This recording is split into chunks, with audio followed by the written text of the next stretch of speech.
Yes, salut la famille. Bon, bah écoutez, on est actuellement le mercredi 13 octobre 2021. Et puis, je suis venu voir Ludovic Tolassi quasiment en courant. Puisque si vous n'avez pas vu le live, parce qu'ils avaient une réunion cet après-midi avec le SMO, il a donné une nouvelle assez fracassante. Je crois même que le président du SMO n'a même pas percuté la hauteur. Alors, je laisse Ludovic en parler parce qu'il fallait vraiment qu'on fasse le point sur cette information. Bon, alors en fait, un truc tout simple, hein, bon. Alors là, nous commençons ce combat-là. Je parle en créole, en français, comment tu veux? En français, parce en que anglais? je sais déjà qu'en français, pour en que français, tout le d'accord. monde prenne la hauteur. Ok. Alors quand on a commencé le combat, c'est vrai qu'on s'est adressé à peu près à toutes les institutions. S'adressant à toutes les institutions, on a bien vu qu'en Guadeloupe, entre Branquignol, bras cassés, voilà quoi, hein, entre les représentants de l'État bouffon, etc., on n'arrivait pas à obtenir le résultat dont on voulait. On se disait, mais c'est bizarre quoi, il n'y a pas d'eau en Guadeloupe, il y a des tours d'eau, on est sûr de subir des injustices et pourtant tout le monde faisait comme si c'était normal. On s'est dit, mais si tous nos politiques trouvaient que c'était normal, si la France trouve que c'est normal que la situation de la Guadeloupe est telle qu'elle est, en justifiant de babioles, de distribution de ceci, de cela, tiens de manière candide qu'on allait s'adresser à différentes instances. L'Europe, on s'est dit à la défenseur des droits au niveau de la France même, et on a vu que tout le monde avait trouvé la situation là normale.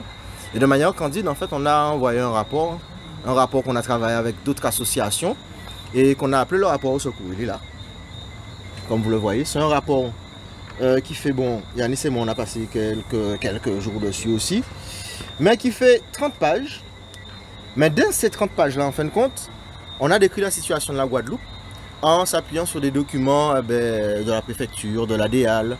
Quand on parle par exemple ici qu'il y a des écoles qui ferment quand il n'y a pas d'eau, on a récupéré par exemple l'ensemble des arrêtés municipaux qui démontraient qu'effectivement quand il n'y avait pas d'eau, que les écoles étaient fermées. Et de manière candide, on a envoyé ça à l'ONU. Attends, répète. De manière candide. À l'ONU. À l'ONU.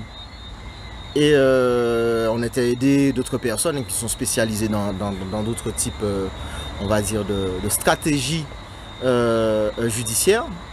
Et en espérant, on a à l'ONU ce qu'on appelle des rapporteurs spéciaux. Et là, au mois de juillet, en fin de compte, s'appuyant sur ce rapport-là, rapport qui sorti Guadeloupe, hein, Guadeloupe qui fait, en fait, des gens de la Guadeloupe, hein, du monde Guadeloupe. Voilà, des gens qui arrêté Guadeloupe qui fait rapport là. Il y a qui a travaillé sur ce rapport? Eh ben, on ne peut pas donner les noms. Voilà. On a quelques juristes, quelques d'autres personnes d'association. Bon, après, je suis les mots, on va connaître, hein, parce que bon, voilà, il fallait finaliser pas mal de choses, notamment par rapport au dispositif force potable et tout ça. Et le 20 juillet, l'ONU a écrit une lettre au président de la République, Macron, et de manière diplomatique, a tout simplement dit, ah tiens, on a des gens qui nous ont transmis un rapport. Bien sûr, on a mis toutes les preuves avec, hein, il n'y a pas que ça. Et on pense que ce sont des allégations. À ce qui paraît, bon, de toute façon, le courrier sera sur ton truc là quand tu vas faire le truc. Bien sûr. À ce qui paraît, quand il n'y a pas d'eau, enfin, il n'y aurait pas d'eau en Guadeloupe et il y aura même des tours d'eau. Bon, on sait que c'est des allégations parce que la France avait signé des traités avec nous. Nous savons très bien qu'il n'y avait pas de tours d'eau en Guadeloupe. À ce qui paraît, quand il n'y a pas d'eau, il y a des écoles qui ferment. Nous pensons que cette association qui nous a transmis ce rapport fait preuve d'allégation. Je dis nous qu'à ce qui paraît en Guadeloupe, qu'il y a des hôpitaux qui n'ont pas d'eau. Nous pensons que ce sont des allégations parce que jamais la France a fait remonter au niveau de l'ONU qu'il y a un département français, d'autant plus un département européen qui souffrait de ces coupures d'eau. Et il a donné à la France 60 jours pour pouvoir prouver que ce qu'il y avait dans ce rapport était faux. Et les 60 jours, parce que c'est le 20 juillet que le courrier est parti. Et au bout de 60 jours, en fin de compte, la France n'a pas répondu. Elle n'a pas répondu simplement parce qu'elle ne peut pas prouver que c'est faux. Et que pour la première fois, en fin de compte, on a près de 5 rapporteurs onusiens, donc de l'ONU, qui se penchent sur le dossier.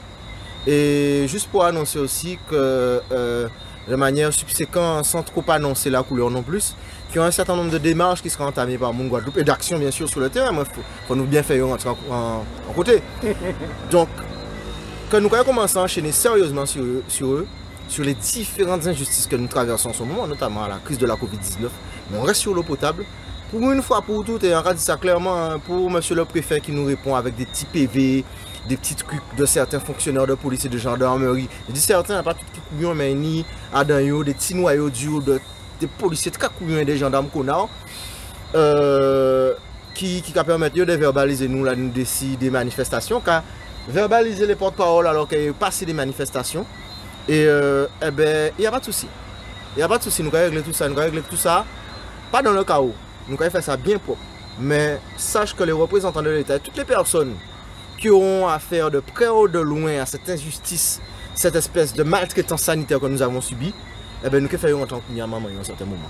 Ah merde, excuse-moi. Bon voilà, eh ben, c'était tout. Hein. Merci la famille. À suivre. On va mettre ça où?